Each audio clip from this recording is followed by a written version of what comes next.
Gizi protein pada merpati jagung merupakan salah makan pokok bangsa Indonesia di samping makanan pokok yang lain, sagu, padi, beras.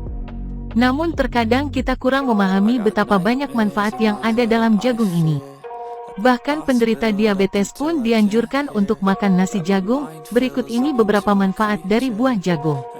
1. Melancarkan buang air kecil. Untuk melancarkan buang air kecil cukup kita rebus 50 gram rambut jagung yang sudah dicuci bersih dengan 1 liter air. Minum air rebusan tersebut 2-3 kali sehari. 2. Mengobati diare tumbuk sampai halus. Tongkil jagung yang telah dicuci bersih tambahkan air 1 gelas. Minum ramuan ini 2-3 kali. 3. Melancarkan ASI. Buah jagung juga dapat digunakan untuk melancarkan ASI, rebus buah jagung dan makan seperti biasanya. Dan masih banyak manfaat yang lain dari buah jagung. Jagung manis disukai masyarakat karena rasanya yang enak, mengandung karbohidrat, protein, vitamin C, folat, niacin, dan tiamin, serta kandungan lemak yang rendah. Setiap buah jagung mengandung rata-rata 83 kalori. Dikenal sebagai makanan pokok selama ribuan tahun bagi suku Maya, Aztec, Inca dan orang-orang Indian di Amerika Utara dan Selatan. Kini jagung manis banyak dibudidayakan di Afrika, China, Rusia dan hampir di seluruh dunia. Kacang hijau atau Phaseolus aureus berasal dari famili Leguminosae alias polong-polongan. Kandungan proteinnya cukup tinggi dan merupakan sumber mineral penting, antara lain, kalsium dan fosfor yang sangat diperlukan tubuh. Sedangkan kandungan lemaknya merupakan asam lemak tak jenuh, sehingga aman dikonsumsi oleh orang yang memiliki masalah kelebihan berat badan. Mungkin banyak orang telah mengetahui khasiat kacang hijau untuk menurunkan suhu tubuh akibat terik matahari. Dapat memperbaiki ki, energi, dan membersihkan racun. Yang dimaksud adalah infeksi yang disebabkan bakteri atau virus, atau panas yang diakibatkan racun dalam tubuh, misalnya radang tenggorokan. Bisul. Akan tetapi bagaimana cara mengonsumsi dan memasaknya agar bisa memperoleh manfaat tersebut? Himpunan Gizi di Kota Chifeng, Daerah Otonom Nei Mongol, mengatakan bahwa khasiat kacang hijau untuk menurunkan suhu tubuh akibat panas dari luar terletak pada kulit bijinya. Sedangkan khasiat untuk membersihkan racun dan menurunkan panas yang ditimbulkan racun dalam tubuh ada di bijinya. Selain itu, untuk mengonsumsinya harus disesuaikan dengan keadaan.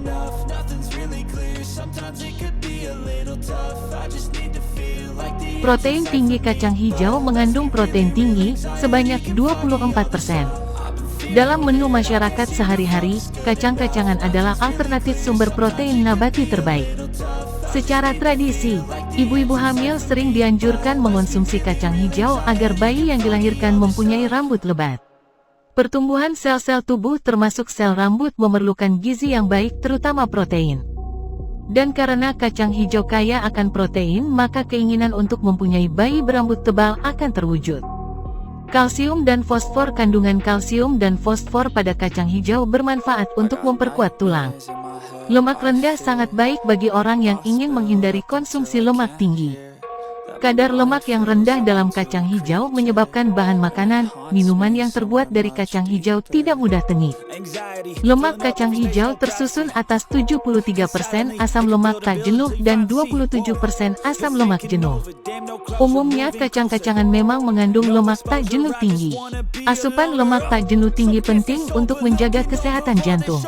Vitamin B1, tiamin. Untuk pertumbuhan, pada awalnya vitamin B1 dikenal sebagai anti beri-beri. Selanjutnya dibuktikan bahwa vitamin B1 juga bermanfaat untuk membantu proses pertumbuhan. Defisiensi vitamin B1 dapat mengganggu proses pencernaan makanan dan selanjutnya dapat berdampak buruk bagi pertumbuhan. Dengan meningkatkan asupan bahan makanan yang banyak mengandung vitamin B1, seperti kacang hijau, hambatan pertumbuhan pun dapat diperbaiki. Meningkatkan nafsu makan dan memperbaiki saluran pencernaan secara tak langsung. Peran ini sangat berkaitan dengan efek perbaikan pertumbuhan badan. Penelitian mengungkapkan bahwa defisiensi vitamin B1 menyebabkan waktu pengosongan lambung dan usus 2 kali lebih lambat yang mengindikasikan sulitnya proses pencernaan makanan yang terjadi sehingga kemungkinan makanan tersebut tidak dapat diserap dengan baik. Sumber energi vitamin B1 adalah bagian dari koenzim yang berperan penting dalam oksidasi karbohidrat untuk diubah menjadi energi. Tanpa kehadiran vitamin B1, tubuh akan mengalami kesulitan dalam memecah karbohidrat. Memaksimalkan kerja saraf. Tanda-tanda pertama orang yang kekurangan vitamin B1 adalah penurunan kerja saraf. Kegiatan saraf terganggu karena oksidasi karbohidrat terhambat. Penelitian pada sekelompok orang yang makanannya kurang cukup mengandung vitamin B1 dalam waktu singkat muncul gejala-gejala mudah tersinggung, tidak mampu memusatkan pikiran, dan kurang bersemangat. Hal ini mirip dengan tanda-tanda orang stres. Vitamin B2, riboflavin, membantu penyerapan protein di dalam tubuh. Salah satu teori menyebutkan bahwa vitamin B2 dapat membantu penyerapan protein di dalam tubuh. Kehadiran vitamin B2 akan meningkatkan pemanfaatan protein sehingga penyerapannya menjadi lebih efisien. Tidak kalah dengan kacangnya, kecambahnya juga memiliki manfaat seperti antioksidan yang terkandung di dalamnya dapat membantu memperlambat proses penuaan dan mencegah penyebaran sel kanker. Kandungan vitamin E-nya membantu meningkatkan kesuburan. Sangat baik untuk menjaga keasaman lambung dan memperlancar pencernaan. Karena bersifat alkalis, basa. Untuk kecantikan, yaitu membantu meremajakan dan menghaluskan kulit. Menghilangkan noda-noda hitam pada wajah, menyembuhkan jerawat, menyuburkan rambut dan melangsingkan tubuh. Kacang tanah. Peneliti Dr. Frank Hu dari Harvard School of Public Health. Dalam penelitiannya terhadap 86.000 wanita yang sering mengonsumsi kacang menunjukkan, kacang-kacangan, termasuk kacang tanah, mampu menjaga aktivitas pemompaan jantung dengan teratur. Para ahli dari Penn State University juga melakukan sebuah penelitian ilmiah berupa 11 kali penelitian klinis dan 5 kali penelitian epidemiologi. Dari hasil penelitian tersebut, menurut Dr. Penny Chris Etherton, salah satu peneliti sekaligus guru besar di bidang nutrisi universitas tersebut, semakin sering seseorang mengonsumsi kacang, maka risiko terkena penyakit jantung koroner semakin berkurang. Etherton menyebutkan, mengonsumsi 1 ons kacang lebih dari 5 kali seminggu bisa menurunkan risiko penyakit jantung koroner sampai 25–39%. Dalam penelitian tersebut tidak hanya kacang tanah yang diteliti, melainkan almond, Brazil nut, cashew, hazelnut, macadamia, pistachio, dan walnut. Cuma, disebutkan konsumsi kacang tanah hampir mencapai 50% dari keseluruhan konsumsi.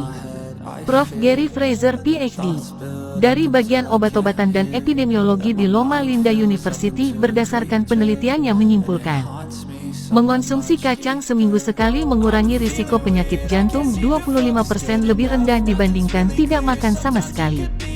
Penelitian terkini dilakukan oleh ilmuwan Swedia Dr. Thomas Cohen dan timnya dari Universitas Linköping, Swedia. Cohen bersama timnya berhasil mengidentifikasi bahwa kacang tidak hanya sebagai makanan ringan, tetapi berkhasiat melawan kuman tuberkulosis, TB. Sebab, dalam butiran kacang terkandung zat arginin, zat yang dapat merangsang tubuh untuk memproduksi oksida nitrat, yaitu zat yang dapat menghambat bakteri TB. Arginin tersebut termasuk dalam kelompok asam amino yang bermanfaat untuk membunuh bakteri penyebab TB. Penelitian telah dilakukan Cohen bersama timnya terhadap 120 pasien TB di Ethiopia. Pasien yang diberi arginin dosis 1 gram atau setara dengan 30 gram kacang tanah setiap harinya, menunjukkan dampak positif bagi pasien TB. Berat badan mereka bertambah dan frekuensi batuknya menurun. Selain dapat menekan bakteri TB, arginin, kedelai merupakan sumber utama protein dan minyak nabati dunia. Penghasil kedelai utama dunia adalah Amerika Serikat, meskipun kedelai praktis baru dibudidayakan masyarakat di luar Asia setelah 1910. Indonesia sendiri harus mengimpor sebagian besar kedelainya. Ini terjadi karena kebutuhan Indonesia yang tinggi akan kedelai putih yang bukan asli tanaman tropis, sehingga hasilnya selalu lebih rendah daripada di Jepang dan Cina. Selain mengandung protein yang banyak, kedelai juga mengandung beberapa bahan gizi penting lainnya seperti vitamin, asam fitat, lecitin, kalsium, besi, potasium, dan fosforus. Kedelai juga kaya akan vitamin B kompleks dan bebas dari racun kimia. Sedangkan tisu lemak hewan diketahui mengandung 20 kali lipat baja berat racun serangga dan racun tanaman dibandingkan yang terdapat pada tanaman kacang-kacangan. Bagi kita yang sedang diet atau takut pada kegemukan, tak usah khawatir untuk memakai kedelai. Sebab, ia tidak mengandung kolesterol, mempunyai rasio kalori rendah dibandingkan protein dan bertindak sebagai makanan yang tidak menggemukkan. Sarang burung walet, makhluk yang ludahnya begitu berharga itu tak lain dan tak bukan adalah burung walet. Dengan air liurnya yang kental, burung walet membuat sarangnya. Air liur yang kental itu akan mengering saat terkena udara. Dewasa ini di dunia dikenal dua jenis sarang burung walet, yakni sarang burung walet yang dipanen di gua-gua di pegunungan, serta sarang burung walet yang dipanen di atap rumah-rumah tua yang lebih populer sebagai sarang burung walet rumahan. Burung walet yang membuat sarangnya di atap rumah tua biasanya telah dibudidayakan oleh keluarga atau perusahaan yang menjalankan bisnis seperti ini sejak lama. Karena sifatnya yang alami dan langka, banyak pemanen sarang burung walet yang menemui ajalnya setiap tahun saat memanen di gua. Harga jual sarang burung walet gua jauh lebih mahal dibandingkan sarang walet rumahan. Di pasaran juga dikenal istilah sarang burung walet bersih dan kotor. Yang bersih adalah sarang burung walet yang sudah dicuci dan dibersihkan serta siap untuk dimasak. Yanwo, begitu namanya dilafalkan dalam bahasa Mandarin, sudah selama berabad-abad dijadikan makanan kaum kelas atas. Kandungan gizinya yang tinggi membuatnya dipercaya memiliki khasiat sebagai afrodisiak yang di masa tertentu hanya bisa dinikmati oleh kaum bangsawan di Tiongkok kuno. Banyak sinsei dan ahli pengobatan China tradisional yang mencampurkan sarang burung walet ke dalam tonik penguat. Belakangan sup sarang burung walet dikemas dan diproduksi secara modern sebagai salah satu tonik penambah energi. Sayang, harganya sangatlah mahal sehingga walau zaman telah modern dan kaum bangsawan tak lagi memonopoli segala segi di muka bumi ini, sarang burung walet masih tak terjangkau oleh semua orang. Jika ingin mencoba sendiri khasiatnya di rumah, buatlah sup sarang burung walet dengan bahan dasar sarang burung walet yang telah dibersihkan lalu dimasak dalam kaldu ayam. Cukup tambahkan bumbu seperti lada hitam, bawang putih, dan jahe. Jika ingin khasiatnya lebih bertambah, bisa tambahkan ginseng atau akar teratai yang juga berkhasiat sebagai pembangkit gairah. Khasiat sarang walet, mitos atau fakta. Entah dari mana mulanya khasiat sarang burung walet, Colocalia fuciphaga, cukup terkenal di seantero dunia. Sarang burung anggota famili Apodiae ini sejak puluhan bahkan mungkin ratusan tahun lalu diyakini punya khasiat dalam memberikan kesegaran dan bahkan untuk menjaga kesehatan tubuh manusia. Mitos baik untuk kesehatan muncul dari pengalaman pengguna yang semula disampaikan dari mulut ke mulut itu kemudian disebarluaskan pula oleh media massa. Itulah setidaknya yang dipercaya masyarakat Indonesia dalam sebuah laporan penelitian riset unggulan nasional terpadu. Ada 3 kelompok responden yang diteliti, masyarakat, awam, pengusaha, dan ilmuwan. Mengatakan bahwa sarang walet punya banyak keampuhan. Antara lain menjaga kesegaran tubuh, meningkatkan vitalitas, obat awet muda, memelihara kecantikan dan menghambat kanker. Menurut Dr. Cheng Che yang ditemui di Cianjur, liur dari kelenjar glandula sublingualis itu dapat meningkatkan daya tahan tubuh. Namun, bukan berarti mengobati penyakit. Sarang walet itu berfungsi sebagai food suplemen ibarat multivitamin di toko. Asupan sarang walet akan menstimulus kinerja organ-organ tubuh lebih baik. Kekebalan tubuh meningkat dan penyakit menyingkir, tutur spesialis kanker dari Sekolah Kedokteran Tradisional di Provinsi Henan, Cina. Jadi selain itu juga sarang burung walet mengandung protein yang berbentuk glikoprotein yang merupakan komponen terbesar selain karbohidrat, lemak, dan air. Jumlahnya mencapai 50%. Di tubuh, protein berperan sebagai zat pembangunan. Ia membentuk sel dan jaringan baru serta berperan aktif selama metabolisme. Protein asal hewan diakui lebih gizi lantaran punya ikatan senyawa lebih kompleks daripada protein nabati.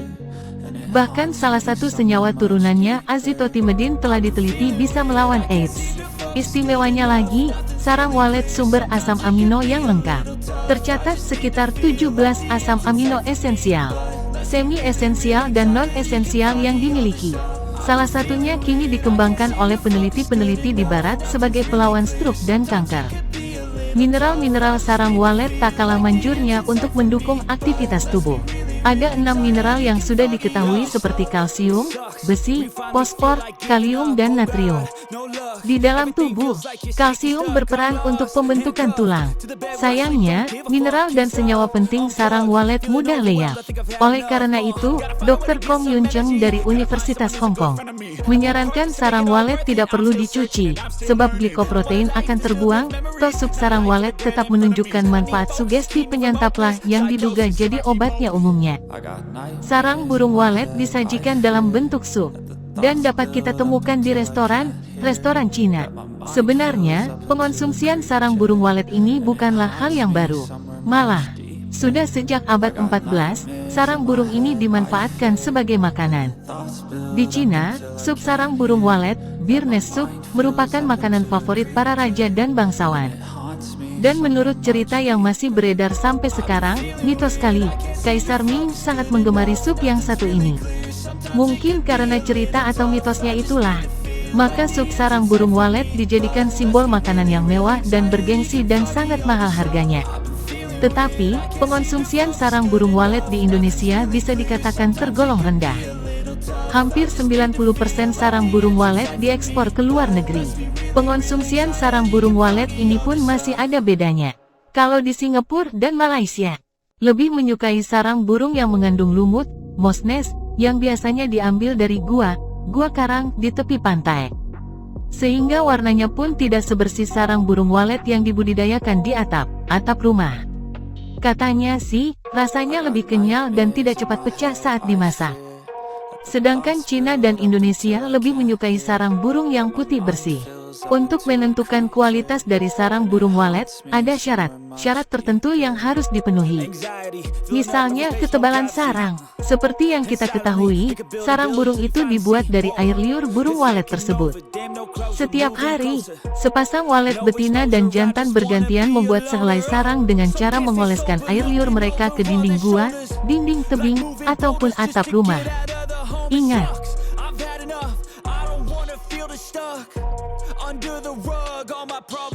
satu hari hanya mengoleskan satu helai sarang aja. Jadi jangan heran, untuk membuat sarang saja dibutuhkan waktu sekitar 33–41 hari. Malah, pada saat musim kemarau, pembuatan sarang bisa lebih lama, sekitar 80 hari. Kualitas itulah yang menentukan harga atau nilai dari sarang burung walet tersebut. Sarang burung dengan kualitas sempurna yaitu memiliki bentuk seperti mangkuk, dindingnya tebal, kuat dengan tinggi kira 5 cm, serta bersih, tidak tercemar kotoran. Bisa dijual dengan harga yang cukup tinggi. Sebaliknya, sarang burung yang kualitasnya rendah, yaitu yang seratnya tidak utuh, kotor, serta bentuknya cacat, hanya bisa dijual dengan harga murah. Terdapat dua jenis sarang burung bila dilihat dari warnanya. Ada sarang burung putih yang seluruhnya terbuat dari air liur burung walet, dan sarang burung hitam yang terbuat dari campuran air liur dan bulu burung. Sarang burung walet yang berwarna putih lebih mahal harganya. Sarang burung yang putih bersih, harganya bisa mencapai 14 juta rupiah per kilogram. Sedang yang hitam paling hanya sekitar 1 atau 2 juta per kilogram. Ada juga sarang burung yang memiliki serat merah di sarangnya seperti darah. Itu harganya jauh lebih mahal lagi, yaitu sekitar 17 juta per kilogram. Gizi dalam beras merah. Berbagai penelitian telah membuktikan bahwa dengan mengkonsumsi beras merah secara teratur, ada banyak manfaat penting bagi kesehatan tubuh. Beras merah selain mengandung karbohidrat juga kaya protein dan mengandung mineral dan vitamin. Tepung beras merah pecah kulit dapat mencegah berbagai penyakit seperti kanker usus, batu ginjal, beri-beri, insomnia, sembelit, wasir, gula darah, dan kolesterol. Warna merah pada beras terbentuk dari pigmen antosianin yang dikandungnya.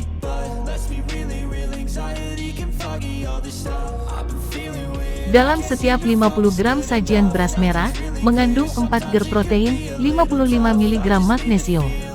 Ia juga memiliki 1 mg lemak dan serat plus sejumlah mineral lainnya minus sodium, selebihnya adalah karbohidrat.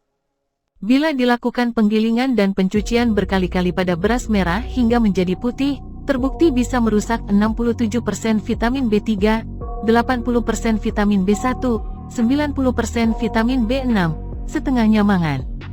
setengahnya fosfor, 60% besi, dan menghilangkan serat serta asam lemak esensialnya. Untuk menggantikan zat gizi yang hilang dalam proses penggilingan dan penggosokan ini, biasanya dilakukan pengayaan dengan vitamin B1, B3 dan besi. Namun upaya ini tidak memulihkan sepenuhnya, sekurangnya 11 zat gizi hilang dan tidak dapat digantikan dengan proses pengayaan ini. Dalam peringkat makanan, beras merah menduduki ranking pertama sebagai sumber mangan, selain sumber mineral selenium dan magnesium. Cukup secangkir beras merah mampu menyediakan 88% mangan setiap harinya. Mineral ini membantu menghasilkan energi dari protein dan karbohidrat.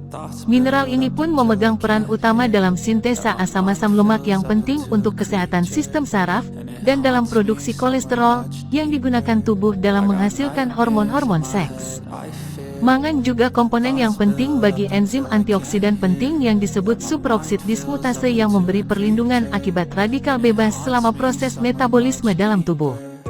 Magnesium yang terkandung dalam beras merah, menurut beberapa studi mampu menurunkan keakutan asma, menurunkan tekanan darah tinggi, menurunkan frekuensi migrain, dan menurunkan risiko serangan jantung serta stroke. Magnesium membantu mengatur irama saraf dan otot dengan menyeimbangkan aksi kalsium. Magnesium juga perlu untuk kesehatan tulang. Sekitar 2/3 magnesium di dalam tubuh manusia ditemukan dalam tulang. Secangkir beras merah akan memberi Anda 21% keperluan sehari-hari akan magnesium.